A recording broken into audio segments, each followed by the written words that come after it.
మనం ఆరాధనలోకి వెళ్ళక మునుపు కీర్తనలు 39వ కీర్తన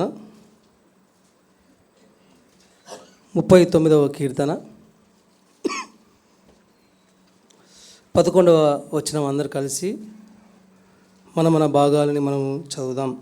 కీర్తనలు 39:11. దోషములను బట్టి నీవు మనుషులను గద్దింపులతో శిక్షించినప్పుడు చిమ్మట కొట్టిన వస్త్రం వలె నువ్వు వారి అందము చెడగొట్టేదవు. నరులందరూ ఒట్టి ఊపిరి వంటి వారు. మళ్ళీ ఒకసారి చదువుదామా? అందరు గట్టిగా బిగ్గరగా మన భాగాలని చదువుదాం గట్టిగా. దోషములను బట్టి నీవు మనుషులను గద్దింపులతో శిక్షించినప్పుడు చెమ్మట కొట్టిన వస్త్రం వలె నీవు వారి అందము చెడగొట్టేదవు. నరులందరూ వట్టి ఊపిరి వంటి వారు. సహాయం కొరికే ప్రార్థన చేసుకుందాం.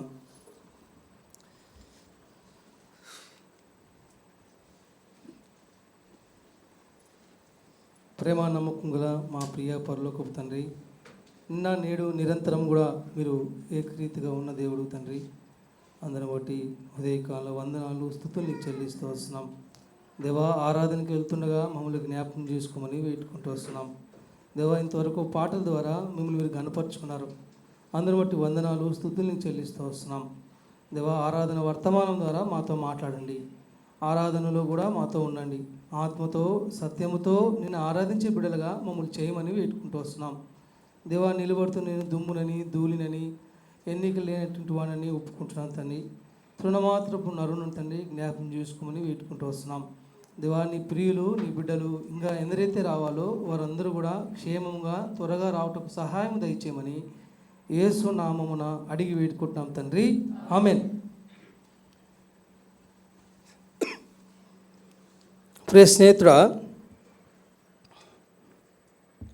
ఇక్కడ ఒక మాట చదివాం మనం. 39వ కీర్తన 11వ వచనంలో, దోషమును బట్టి నువ్వు మనుషులను గద్దింపులతో శిక్షించినప్పుడు చిమ్మట కొట్టిన వస్త్రం వలె నువ్వు వారి అందము చెడగొట్టేదవు. తర్వాత నరులందరూ ఒట్టి ఊపిరి వంటి వారు. ప్రియ స్నేహితులు, ఆరాధనకు వెళ్ళిపోయి కొన్ని విషయాలు నేర్చుకొని వాక్య వెలుగులో మనము దేవుని ఆత్మతో సత్యముతో ఆరాధిద్దాం. ఇక్కడ మనం చదివిన భాగంలో దావీదు ఆయన అనుభవ జీవితంలో ఏమని రాస్తున్నాడంటే, వారి అందము చెడగొట్టేదవు. ఈనాడు మానవులందరూ కూడా మనం చూస్తే అందం మీద వారు ఆశ పెట్టుకున్నారు. వారి యొక్క సౌందర్యము, అందము, సొగసు, వాటి మీద ఈనాడు లోకంలో మానవులు ప్రాకులాడుతున్నారు. కానీ బైబిల్లో దేవుడు ఆదామును చేసినప్పుడు మనం గమనించినట్లయితే దేవుడు మట్టితో మానవుని చేశాడు. మట్టితోనే మానవుని చేశాడు. ఈ మట్టి మానవుడు, ఈ తృణమాత్రపు మానవుడు, తన నాసిక రంధ్రంలో ఊపిరి కలిగిన మానవుడు ఈనాడు తన అందాన్ని చూసి, తన సొగసును చూసి మురిసిపోతున్నాడు.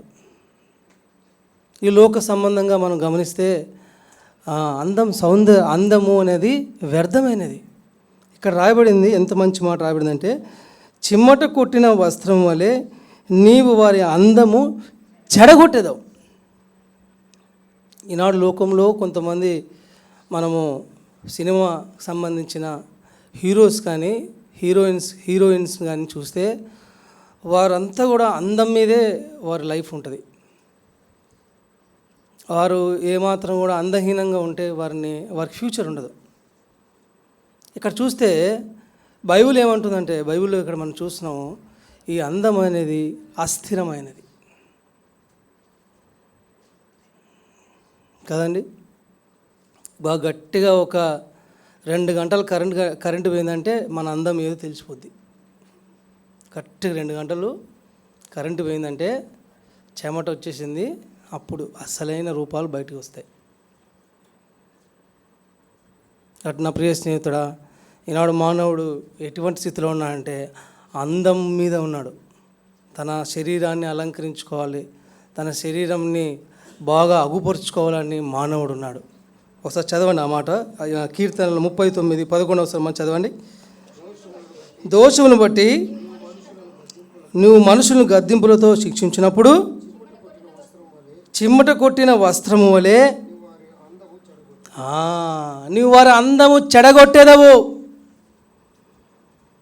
రండి, అంతేనా? ఇంకొక మాట చూద్దాం రండి. 146:3 రాజుల చేతనైనను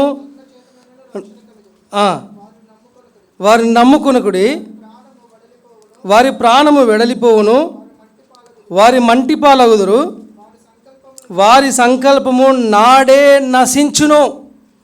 ఈనాడు లోకంలో ఉన్న మానవుడు, లోకంలో జీవిస్తున్న మానవుడు, తన అందం మీద ఆశ పెట్టుకున్న మానవుడు ఆ అందం అస్థిరమైనదని తలంచుకుండగా ఆ అందం కోసము, ఆ సొగసు కోసం పోరాడుతున్నాడు. రెండోదిగా మనం ఏం చూస్తున్నామంటే రాజుల చేతనైనను నరుల చేతనైనను ఏం లేదండి, రక్షణ లేదు. మనం చూస్తున్నాం ఐగుప్తు గురించి మనం చూసే ఉంటాం.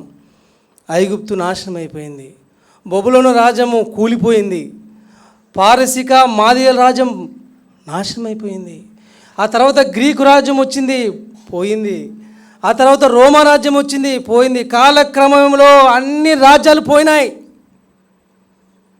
గొప్పవారు కాలంలో వారు గతించిపోయారు. నా ప్రియ స్నేహితుడా, నా ఉద్దేశం ఏంటంటే రాజుల చేతనైనను నరుల చేతనైనను రక్షణ లేదు. వారిని నమ్ముకోవద్దండి, వారి ప్రాణం వెడలిపోవును, వారి మంటి పాలవదురు. కాబట్టి రెండో అంశం ఏంటంటే మనుషుల ప్రమాణములు, మనుషుల యొక్క మాటలు, మనుషుల యొక్క వాగ్దానాలు అవి అస్థిరమైనవి. ఏ విధంగా అయితే మనిషిని అందము ఏ విధంగా అస్థిరమైనదో ఆ విధంగా స్నేహితుడా మనుషుల ప్రమాణాలు అస్థిరమైనవి. మాట ఇస్తారు చాలామంది మానవులు, నేను ఉన్నాను అని. ఒక సమయం వచ్చినప్పుడు ఆ మానవుడు ఉండడు. అందుకే మా రాజుల చైతన్యను చదవండి ఒకసారి ఆ మాట.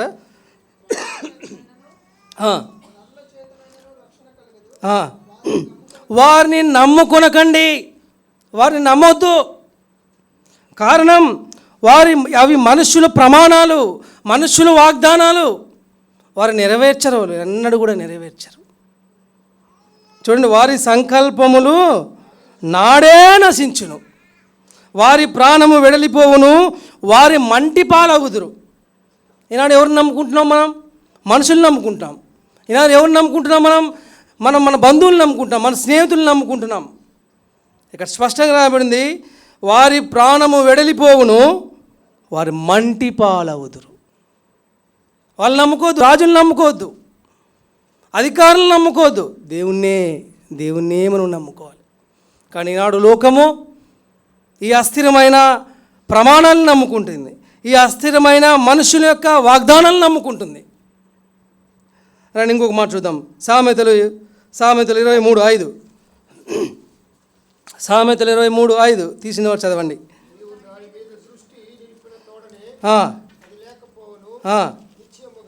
నిశ్చయముగా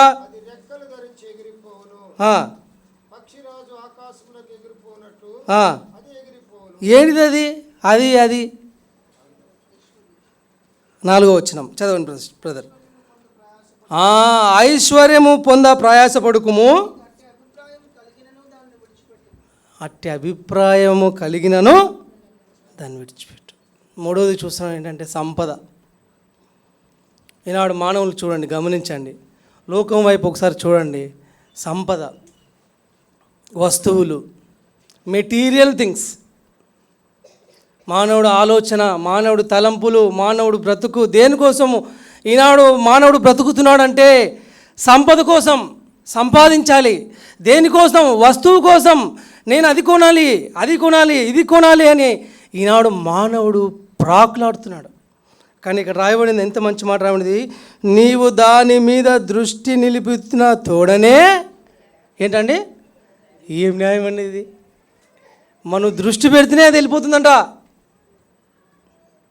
మనము సంపాదిద్దాము అని మనం ఆలోచించే లోపలే అది మన దగ్గర నుంచి పారిపోతుంది. అది పారిపోతుంది. ఎంత మంచి మాట రావడంటే, నీవు దాని మీద దృష్టి నిలిపిన తోడనే అది లేకపోవును, నిశ్చయంగా అది రెక్కలు ధరించి ఎగిరిపోవును, పక్షిరాజు ఆకాశమునకు ఎగిరిపోనట్లు అది ఎగిరిపోవును. ఎగిరిపోతే ఎలా? అవునండి ప్రియ స్నేహితుడా, ఈ లోకంలో ఉన్న సంపద ఎగిరిపోవంటిది. ఈనాడు ఈ లోకంలో నువ్వు ఆశిస్తున్న వస్తువులు, మెటీరియల్ థింగ్స్, అవన్నీ కూడా ఎగిరిపోయేవే ఒకనాడు. అవన్నీ అస్థిరమైనవే. ఈనాడు లోకంలో చూస్తే మానవ జాతి సమస్తం కూడా సంపాదన మీద ఉంది. సంపాదన ఐశ్వర్యము పొంద ప్రయాసపడుకుము, నీ వాటి అభిప్రాయం కలిగినను దానిని విడిచిపెట్టుము. కొత్త నిబంధన గ్రంథంలో ఇస్కరియోతు యూదా గురించి మనకు తెలుసు. కేవలము ఆ 30 వెండి నాణెముల కోసం సాక్షాత్ సృష్టికర్తను అమ్మివేశాడు కదండి. దేనికోసం ప్రాకులాడాడు?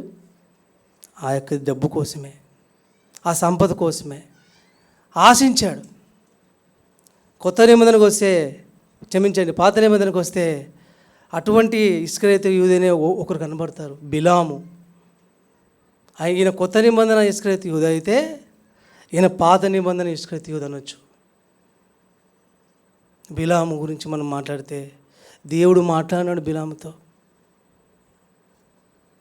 గిఫ్ట్ కోసం, ఘనత కోసం బిలాము పాడైపోయాడు. నా ప్రియ స్నేహితుడా, సంపద కోసం సంపాదించాలని, ఘనత రావాలని ఈనాడు మానవుడు ప్రాకులాడుతున్నాడు. ఈనాడు మానవుని దృష్టి అంతా ఏంటంటే, నేను సంపాదించాలి, మంచి పేరు తెచ్చుకోవాలి, ఈ లోకంలో నాకు మంచి ఘనత ఉండాలి. నీతిమంతులు మరణం కావాలని కోరుకున్నాడు బిలాము, కానీ దేవుడు ఇవ్వలేదండి. జ్ఞాపకం చూసుకోండి. ఇస్కరియోతు కొత్త నిబంధనలో ఇస్కరియోతు యూదా ఎలా కనపడుతున్నాడో, పాత నిబంధనలో కూడా బిలాము అటువంటి స్థితే. దేవుడు మాట్లాడినా ఆయనకు నీతిమంతుల మరణం రాలేదు. నా ప్రియ స్నేహితుడా, దేవుడు ఏం మాట్లాడుతున్నాడంటే, ఈ సంపద అస్థిరమైనది మన జీవితంలో. రండి 3 చూద్దాం రండి. సామెతలు 24 సామెతలు 27:1.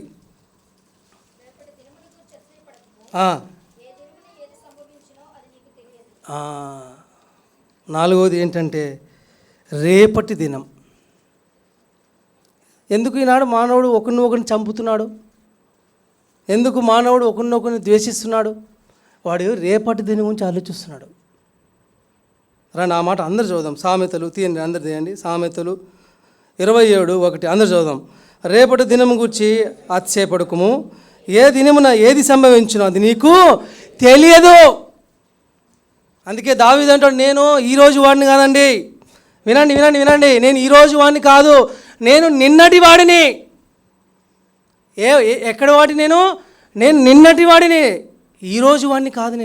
ఈరోజు వాడిని కాదు. అందుకే స్పష్టంగా రాస్తున్నాడు, రేపటి దినము గురించి అతిశయపడకుము, ఏ దినమున ఏది సంభవించునో అది నీకు తెలియదు. అందుకే కొత్త నిబంధన గ్రంథంలో ఒక మంచి మాట రాయమంటుంది మత్తయి సువార్తలో, ఏనాటి కీడు ఆనాటి చాలు. చాలా ఆలోచిస్తున్నాం కదా మనం రేపటి గురించి. అయ్యో నా భవిష్యత్తు ఏమవుతుందో, నా బ్రతుకు ఏమైపోతుందో, నా జీవితం ఏమైపోతుందో, నన్ను ఎవరు పట్టించుకుంటారో అని మనం ఎంతో ఆలోచిస్తున్నాం ఫ్యూచర్ గురించి. ప్రభువారు అంటున్నారు, అయ్యా రేపటి దినం గురించి అతిశయపడకము, ఏ దినమున ఏది సంభవించునో అది నీకు తెలియదు. ఈనాడు లోకంలో ఉన్న మానవులందరూ కూడా దీని మీదే ఉన్నారు. రండి 5వ చూద్దాం రండి. యోహాను సువార్త 16. యోహాను సువార్త 16:32 చదవండి. యోహాను సువార్త 16:32.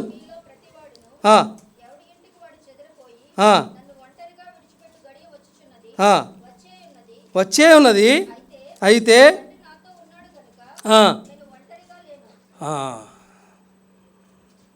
పేతురు అన్నాడు. ఏమన్నాడు పేతురు? దేవా నా ప్రాణమైనా నేను నీకు ఇస్తాను, నేను నిన్ను విడిచిపెట్టును అన్నాడు. అటువంటి వారి కోసమే మాట్లాడుతున్నాడు. ఏమని మాట్లాడు దేవుడు? ఇదిగో మీలో ప్రతివాడు ఎవరి ఇంటికి వాడు చెదిరిపోయి నన్ను ఒంటరిగా విడిచిపెట్టు గడియ వచ్చుచున్నది, వచ్చే ఉన్నది. అయితే నన్ను ఒంటరిగా విడిచిపెట్టు గడియ వచ్చే ఉన్నది. అయితే తండ్రి నాతో ఉన్నాడు గనుక నేను ఒంటరిగా లేను. 5వదిగా మనం చూస్తున్నామండి, ఈ లోక స్నేహం. ఏ స్నేహం అండి?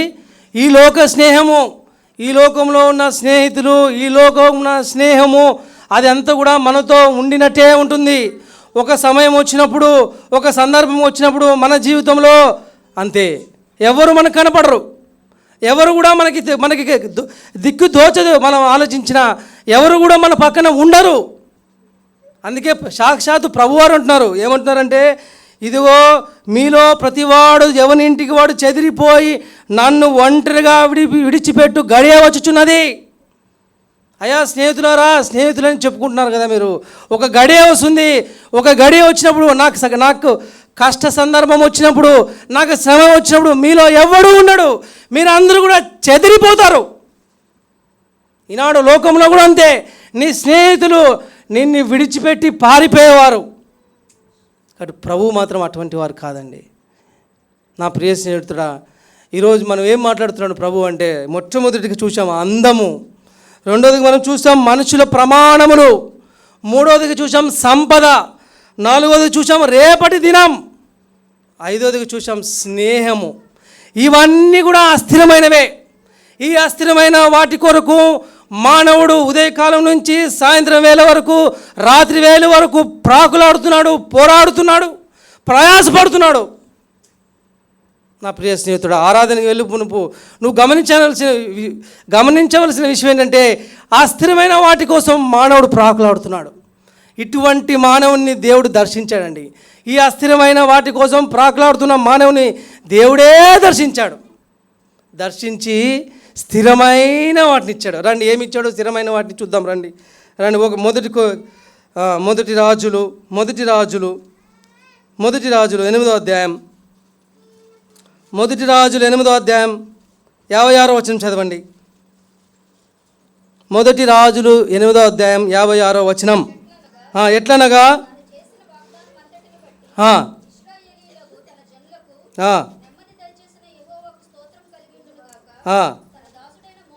తన దాసుడైన మోషే ద్వారా ఆయన చేసిన శుభవాగ్దానములలో ఒక్క మాట తప్పిపోయినది కాదు.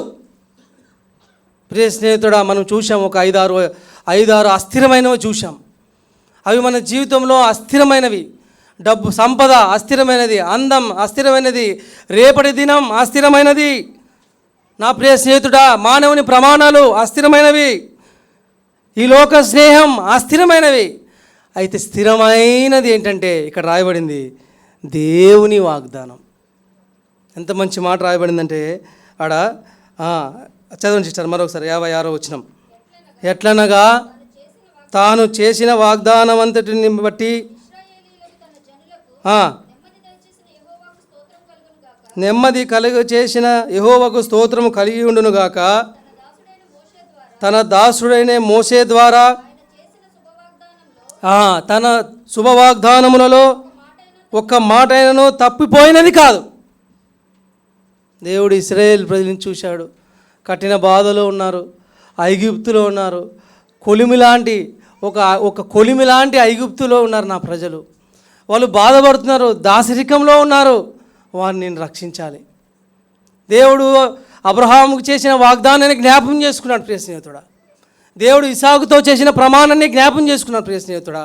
దేవుడు యాకోబుతో చేసిన ప్రమాణాన్ని జ్ఞాపకం చేసుకున్నాడు ప్రియ స్నేహితుడా. అందుకే వాళ్ళని వదలలేదు. చేసిన శుభవాగ్దానాన్ని దేవుడు గుర్తుపెట్టుకున్నాడు.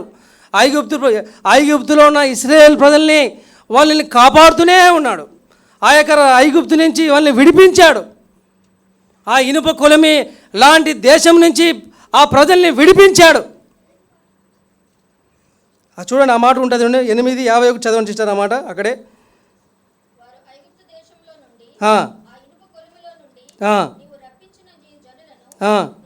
నీ స్వాస్థ్యమునై ఉన్నారు. ఎటువంటి దేశం అంటే అది ఇనుప కొలిమి. ఇక్కడ దొరకదు మనకి. ఎక్కడ మరి నేను ఎప్పుడు చూడలేదు. మీరు పాత వాళ్ళు ఎక్కడైనా చూసారేమో కానీ ఇక్కడ ఈ ఏరియాలో ఎప్పుడు చూడలేదు. మేము పల్లెటూరులో చూసాం ఇనుప కొలిమిలోకి వెళ్తే మనం ఉండలేం. అక్కడ పనిచేసే వాళ్ళే ఉండగలుగుతారు. మనం కొద్దిసేపటికే అక్కడ ఒక్క 5 నిమిషాలే మనం ఉండగలుగుతాం. ఆ తర్వాత అక్కడి నుంచి మనకు బయటకు వచ్చేయాలనిపిస్తుంది. అంత వేడి.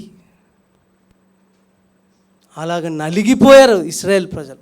అటువంటి నలిగిపోయిన ఇశ్రాయేలు ప్రజల యొక్క మొరను దేవుడు విన్నాడండి.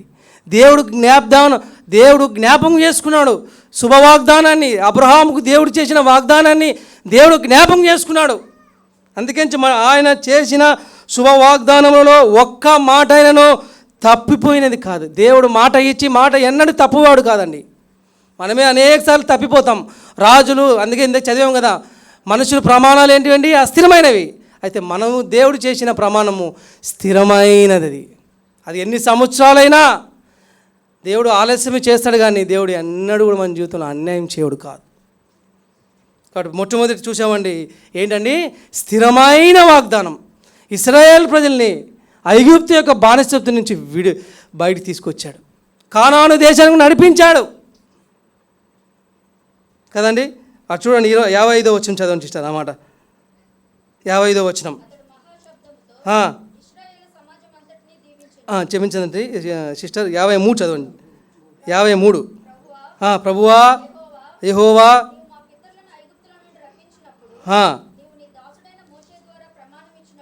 ప్రమాణం ఇచ్చినట్లు నీ స్వాస్థ్యమగినట్లుగా లోకమందున్న జనులందరిలో నుండి వారిని ప్రత్యేకించితివి కదా. చూశారండి, లోకమందున్న జనులందరిలో నుండి వారిని ప్రత్యేకపరచారండి. ఇటు ఇశ్రాయేలు ప్రజలకు దేవుడు చేసినన్ని మేలు ఎవరికి చేయలేదు కదండి. ఎంత వాళ్ళని ఎలా చూసుకున్నాడండి. గద్ద రెక్కల మీద ఎక్కించుకున్నట్టుగా, పక్షిరాజు తన బిడ్డల్ని ఎక్కించుకున్నట్టుగా, ఒక తండ్రి తన కుమారుని ప్రేమించిన రీతిగా దేవుడు ఇశ్రాయేలు ప్రజలను ప్రేమించాడండి. ఈ కారణం ఏంటంటే వాగ్దానం ఇచ్చాడు దేవుడు. ఆ వాగ్దానం నెరవేర్చాడు. రండి, రెండోది చూద్దాం రండి. యెషయా 28 యెషయా 28:16 యెషయా 28:16 ప్రభువు యెహోవా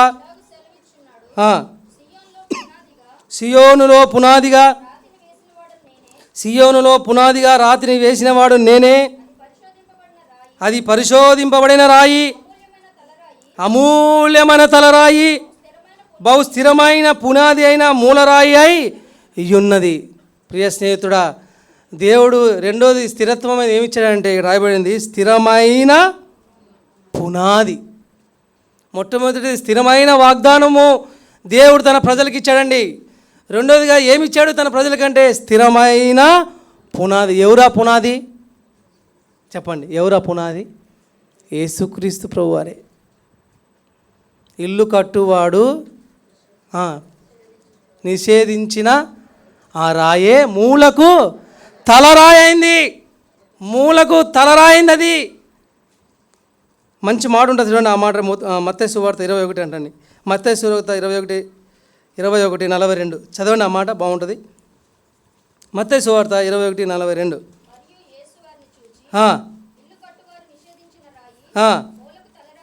మూలకు తలరాయను, ఇది ప్రభువు వలననే కలిగెను.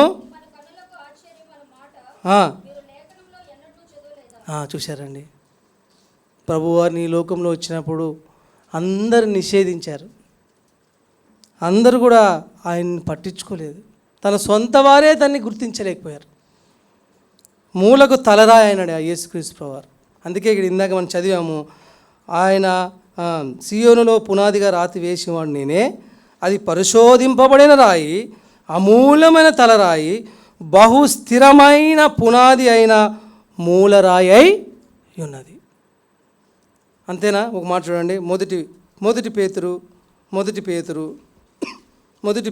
2వ అధ్యాయం మొదటి పేతురు 2వ అధ్యాయం 6వ వచనం చదవండి. ఏలయనగా నేను ముఖ్యమును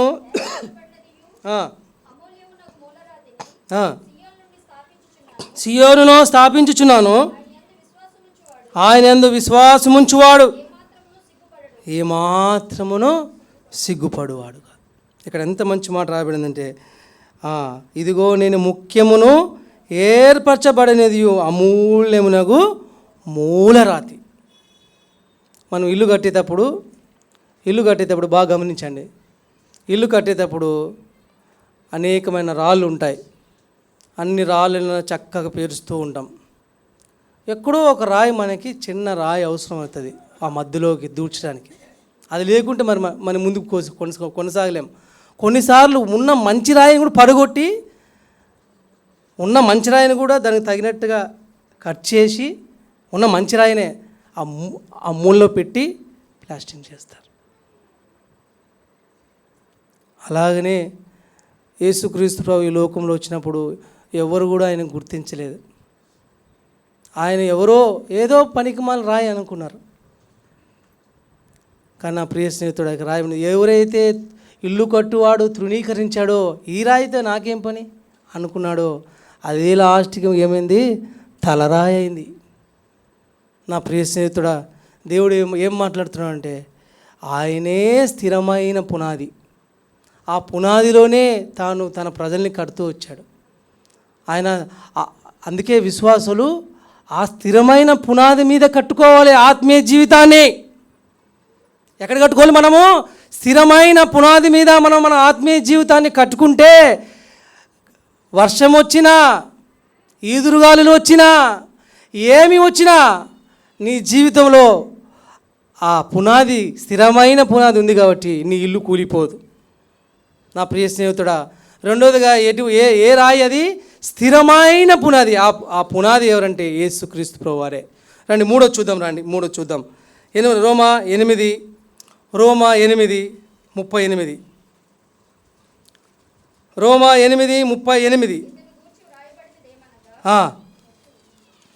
అదేనా సిస్టర్? అది మరణమైనను జీవమైనను దేవదూతలైనను ప్రధానులైనను రాబోవునైనను అధికారులైనను ఎత్తైనను లోతైనను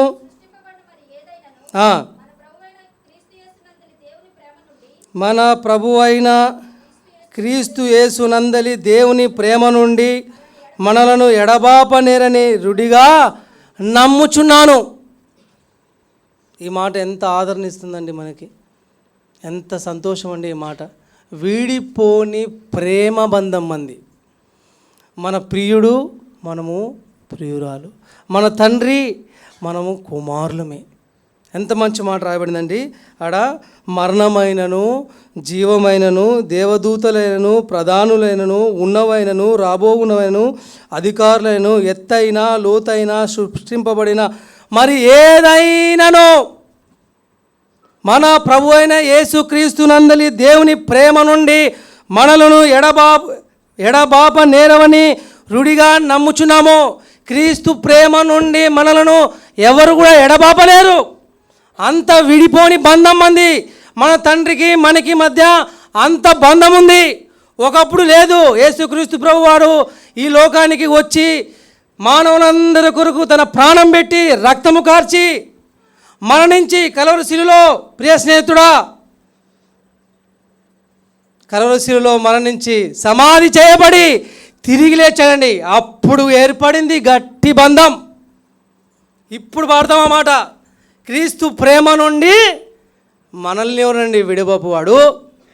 అది మరణమైనా, అది జీవమైనా, నీ కష్టం వచ్చినా, నీ దుఃఖమైనా, అది ఎత్తైనా, అది లోతైనా, క్రీస్తు ప్రేమ నుండి మనలను ఎవడండి ఎడబాపువాడు? వీడిపోని బంధం, వీడిపోని ప్రేమ బంధం. ఈనాడు లోకంలో ఉంది ప్రేమ. ఎటువంటి ప్రేమ?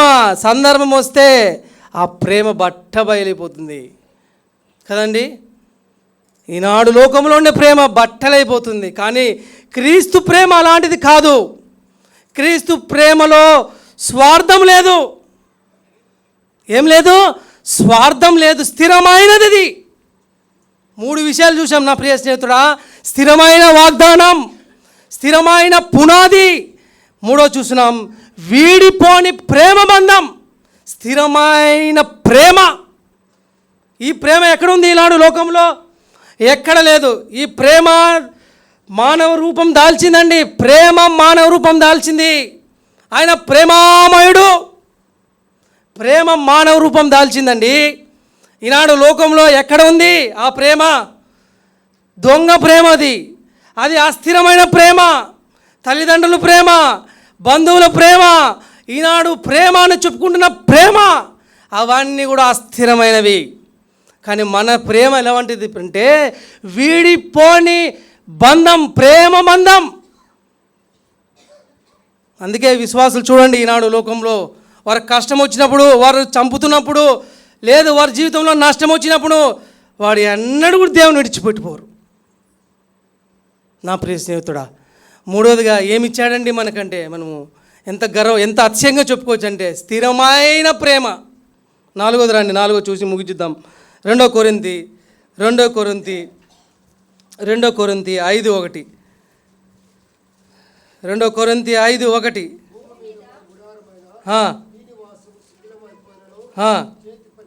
చేతి పని కాక నివాసము. 4వది ఏంటంటే అంతము లేని నిత్య నివాసం, స్థిరమైన నివాసం కదండి. ఎంత మంచి మాట రాయండి. ప్రియులారా మనకు ఈ వాగ్దాములు ఉన్నవి. అదేనండి 5:1 క్షమించండి. భూమి మీద తన గుడారమైన ఈ నివాసము, మన గుడారమైన ఈ నివాసము కదా. చూస్తున్నాం కదా ఈనాడు వైనాడు. చూసారా అండి వైనాడులో ఎంత హృదయ బాధాకరం. అక్కడ చూస్తే నేను మొన్న ఒక ఫోటో చూశాను, నా హృదయం కదిలిపోయింది, ఏడుపు వచ్చింది. ఏంటంటే ఒక చేయి బయటకు వచ్చింది, అంతా కూడా భూమిలో పాతుకుపోయినాడు, ఒక శవం పాతుకుపోయింది, చెయ్యి అలా బయటకు వచ్చింది. బాడీ అంతా కనపడట్లేదు, అర్థమవుతుందండి? బాడీ కనపడట్లేదు, బాడీ అంతా భూమిలో ఉంది, చెయ్యి ఒకటే పైకి వచ్చింది. ఇళ్ళన్నీ శిథిలమైపోయాయి. అది చూస్తే ఏడుపు వస్తుంది. నా ప్రియ స్నేహితుడు ఎందుకు చెప్తున్నానంటే ఈనాడు మనం కట్టుకున్న ఇల్లులు కానీ, మనం నివసిస్తున్న గృహాలు కానీ శిథిలమైపోయే స్థాయి పరిస్థితి వస్తుంది. అందుకే ఆ మాట రామైనది, భూమి మీద మన గుడారమైన ఈ నివాసము శిథిలమై పోయినను చేతి పని కాక దేవుని చేత కట్టబడినది నిత్యమైనదైన నివాసము మనకు పరలోకములో మనకుంది. పరలోకంలో ఉంది మనకి నివాసం. పాడతాం కదా మంచి పాట, దేవుడొక్క నగరము మన కొరకాయ్. దేవుడు మన కొరకు ఒక నగరం కట్టాడు, అందులో నివాసాలు ఉన్నాయి మనకు. స్థిరమైన నివాసం అది. అది కూలిపోదు, అది ఎన్నటికి కూలిపోదు. అది యుగయుగాలు నీకోసం దేవుడు కట్టాడు. నా ప్రియ స్నేహితుడా, ఎంత మంచి మాట రాబడింది, చేతి పని కాక దేవుని చేత కట్టబడింది. అది ఎవరి చేత? దేవుడు కట్టాడండి నీకోసం. దేవుడు కట్టిన ఇల్లు, స్థిరమైన ఇల్లు, స్థిరమైన నివాసం కదండి. చివరిగా నేను ఒక విషయం చెప్తానండి, మీరే చెప్పండి. చివరిగా మనకు ఈనాడు లోకంలో ఉన్న మానవులకి ఈనాడు లోకంలో ఉన్న మానవులకి ప్రభు నమ్మిన మనకు ఒక్కటి మాత్రం ఉందండి. ఏంటంటే నిరీక్షణ ఉంది. అది ఎటువంటి నిరీక్షణ అంటే, రండి ఆ మాట కూర్చో చదివి ముగిచ్చేస్తాను. రండి హెబ్రీయులకు రాసిన పత్రిక 6:19 తీయండి. హెబ్రీ 6:19. ఈ నిరీక్షణ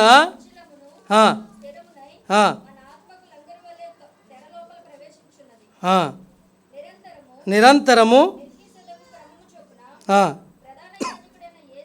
చాలు సిస్టర్. ఇక్కడ చదువుతున్నాం ప్రియ స్నేహితుడా, ఈ నిరీక్షణ నిశ్చలమును స్థిరమునై మన ఆత్మకు లంగరు వలె నుండి తెర లోపల ప్రవేశించుచున్నది. ఈ నిరీక్షణ ఉంది కాబట్టి ఎలాంటిది అంటే లంగరు లాంటిది అన్నమాట. లంగర్ అంటే తెలుసు కదా మనకి, విశాఖపట్నంలో ఉన్న వాళ్ళకి అందరూ తెలిసే ఉంటుంది. ఏంటి లంగర్ అంటే? షిప్ని ఏం చేస్తారండి, ఒక యాంకర్ వేసి పట్టుకుంటారన్నమాట పోర్ట్లో. ఆ షిప్ ఎక్కడ కదలదు, ఇంకా అలా అలా అలా అలా ఆడే ఉంటుంది. ఆ లంగర్ తీస్తే కదిలిపోద్ది. ఈనాడు నీ జీవితంలో, నా జీవితంలో అది లంగర్ అండి. పట్టుకెళ్ళి అలా మనల్ని మనం రక్షింపబడినాం కదా, మారు మనసు పొందాం కదా, మనం ఎప్పుడైతే ప్రభువుని నమ్ముకున్నాం కదా, ఆనాడు నుండి ఆ లంగర్ పట్టుకెళ్ళి ఇలా పట్టుకెళ్ళి మనల్ని. ఆ లంగర్ మనల్ని కదలనిట్లే. కష్టం వచ్చింది, ఊగుతున్నా, వద్దు నాకు వద్దు, ఈ విశ్వాసం వద్దు, నాకు ఈ దేవుడే వద్దు. లేదు లేదు లేదు, ఒకనాడు ఉంది, ఒకనాడు స్థిరమైన నివాసం ఉంది నీకోసం, నా కోసం. అయ్యా ఒకనాడు యుగాలు నీకోసం జీవిస్తాం. అదే ఏంటంటే అదే నిరీక్షణ, స్థిరమైన నిరీక్షణ. మంచి మాట. ఈ నిరీక్షణ నిశ్చలమును స్థిరమునాయి. మన ఆత్మకు లంగరు వలె నుండి తెరలోపల ప్రవేశించుచున్నది. మనం యెహోవా యందు ఆశ పెట్టుకుందాం, దేవుని యందు ఆశ పెట్టుకుందాం. దేవుడు ఒక రోజు వచ్చినప్పుడు ప్రభువు మనకి పరలోక రాజ్యంలో యుగాలు మనకు నివాసం కలిగేస్తాడండి. కాబట్టి మనం ఆరాధనకి వెళ్దాం. ఈ దేవుడు మనం చూసాం, అస్థిరమైనవి చూసాం. ఈ లోకంలో ఉన్న అందం అస్థిరమైనది, ఈ లోకంలో ఉన్న సంపద అస్థిరమైనది, రేపు అనేది అస్థిరమైనది కదండి, చూసాం కదా మనం. అలాగనే స్థిరమైనవి మనం చూసాం. ఏంటివి స్థిరమైనవి? ఆయన వాగ్దానం.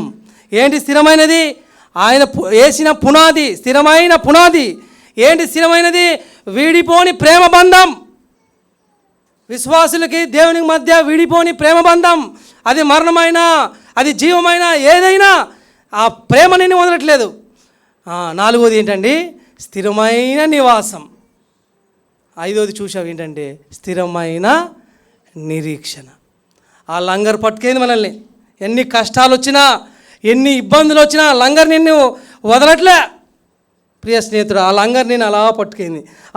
ఆ నిరీక్షనే నిన్ను పట్టుకుంది. అనేకసార్లు ఈ విశ్వాసం నుంచి వెళ్ళిపోదాం అనుకున్నాం.